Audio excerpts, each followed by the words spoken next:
Hi friends, welcome back to our channel Total-QA. In today's video, we're going to discuss about what is an abstract class and what are the different ways of creation of the abstract method and what is concrete method.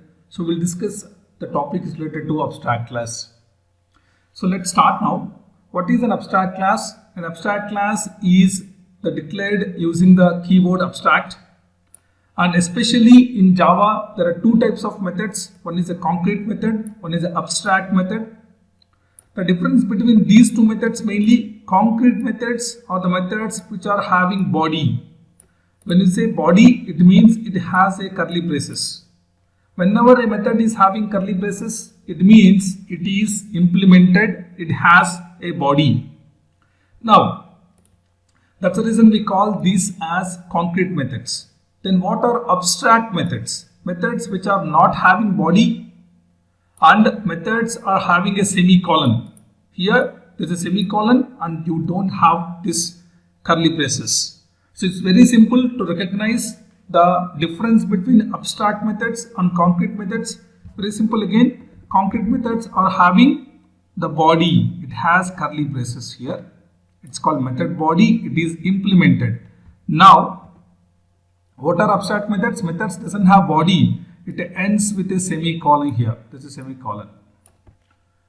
So these two methods we should understand before we go and learn about abstract classes. Let's look into the abstract classes now.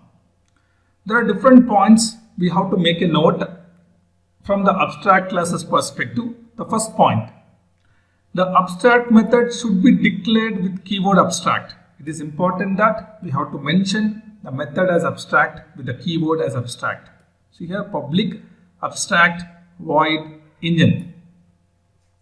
Why do we need to keep this method as abstract?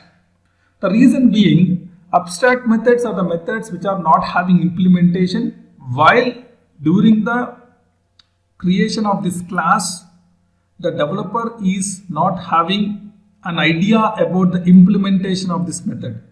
If there is no common method we can write in the class which can be subclassed, then we have to mark this method as abstract. The reason being, the knowledge of implementing this method is not available, or else this method is not going to be used by the subclasses because the implementation will be different for different subclasses. That's the reason in the superclass, while declaring a method, while providing the implementation based upon the knowledge and also the information is available, the method is marked as abstract. The reason being, if you look into the engine, this engine will be used by subclasses. Suppose the subclass is having a petrol engine. Suppose the subclass is having a diesel engine. So this method will not be helpful. So while declaring the class, during the declaration of this class, while writing the methods, the knowledge that is available, the information that is available, it's not sufficient for providing the implementation of this method. That's the reason this method is abstract. Whenever we have a method in the class, one method which is abstract method in the class, then the class should be declared as abstract. One method is sufficient. It is not required that I should be having multiple methods. Let's look into the example for the second point. I have a car class. Okay, I'm just writing one abstract method. Say public abstract void engine. That's it. So what will happen in this case? Now what will happen here? The class is having one abstract method and we are getting an error here. What is this error? Let's try to find out. Right click, quick fix, remove abstract modifier for the method and write down like this. You write down like this, or else you try to make the car as abstract. Select the second option. So it is important. If you have one abstract method in the class becomes abstract. This is the second point. Now, inside a abstract class, we can develop both abstract and concrete methods. Just now we have seen how to create abstract method. It is not only that, we can even write a concrete methods also, means the methods which are having implementation. Let me write down a method, say brakes, public void apply brakes. So in all the cars, mostly the cars, we apply the brakes in the same way. That's the reason we have a method, a common method that has been created and provided implementation for this method, and this method is called concrete method. Concrete method. This is abstract method because it has a abstract keyword. Now, next point. If a class is declared as abstract, it is not mandatorily to develop abstract methods. This is an important point. If I declare a class as abstract, it doesn't mean that we should develop abstract methods. Means, let me do one thing. I will try to make sure that the class is abstract. I will remove all these methods. Means, I created a class as an abstract class, but I don't write any abstract methods. Is this possible? Yes, it's possible in Java. We can make the class as abstract, but we don't need to define anything within the class as abstract. That's possible in Java.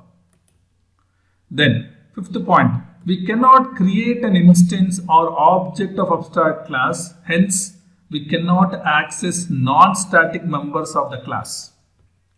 So what is important here is we cannot create an instance or object of the abstract class. Means what? Suppose this is a class car.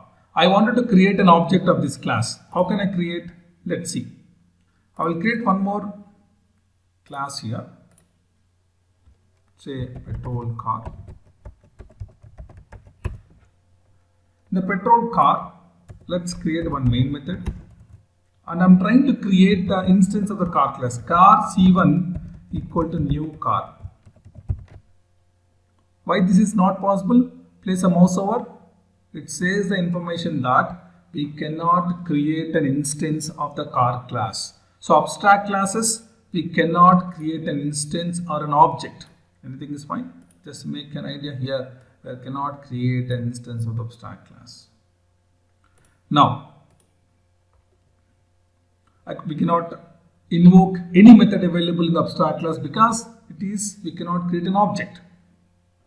Now, the static members of the abstract class can be referred using the class name. The static members of the abstract class can be referred using the class name. If you look into Selenium, driver.findElement by.name, by.classname, by.id, by is abstract class. This is a static method. It means, suppose in this class, I have a method, say public void static void wheels. There's a method available. How do we call this wheels method? If you want to call this wheels method, it's very simple. You can call as car.wheels. How this is possible? Because car is abstract and the method is a static method. How do we call static methods? We can call the static methods by using the class name. Class name dot, the class name is car, the method name is wheels. We can combine both of them and call as cars.wheels. That's the reason in Selenium, driver.findElement, within the findElement method, by is a abstract class. And the name, ID, class name, tag name, all these are all abstract, all these are all static methods. So we can call using class name. Now, next point.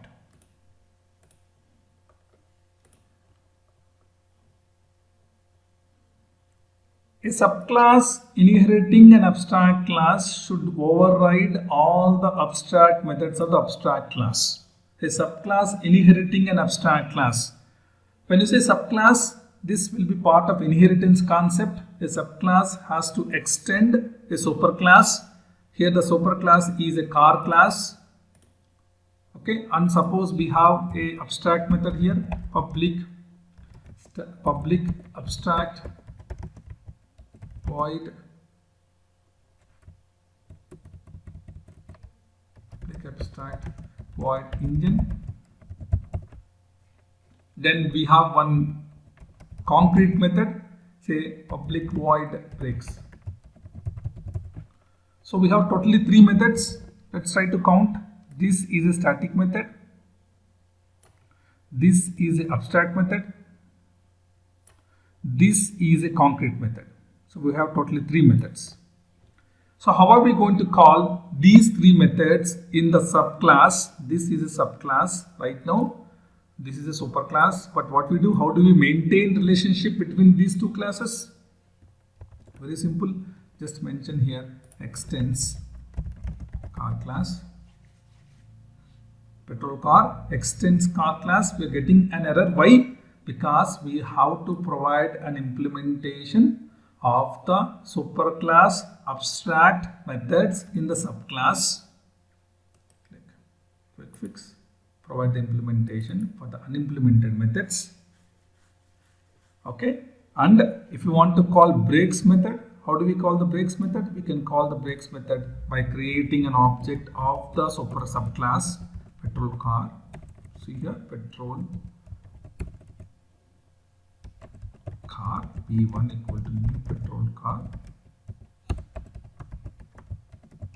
then P1 dot breaks. So how do we call a static method available in the abstract class? We can call the static method available in the abstract class via class name. The example, via class name. Then how do we call the abstract method available in the superclass? By implementing this method. Then afterwards you have to call using P1. P1 is an object of the subclass called P1.engine. Then how do we call non-static method, which is concrete method available in the superclass, in subclass? By creating an object, a P1, P1.breaks we can call. So this is how you have to use abstract class. There are a lot of examples in Selenium. One of the good example is by class. By is an abstract class in Selenium which will be helpful for us to invoke the static methods available in the class. Okay. So now this is about abstract class. If you try to focus on all these points and try to practice these examples, this will be helpful for you to learn abstract class very well. So if you like my video, please subscribe and share. Thanks for watching my video.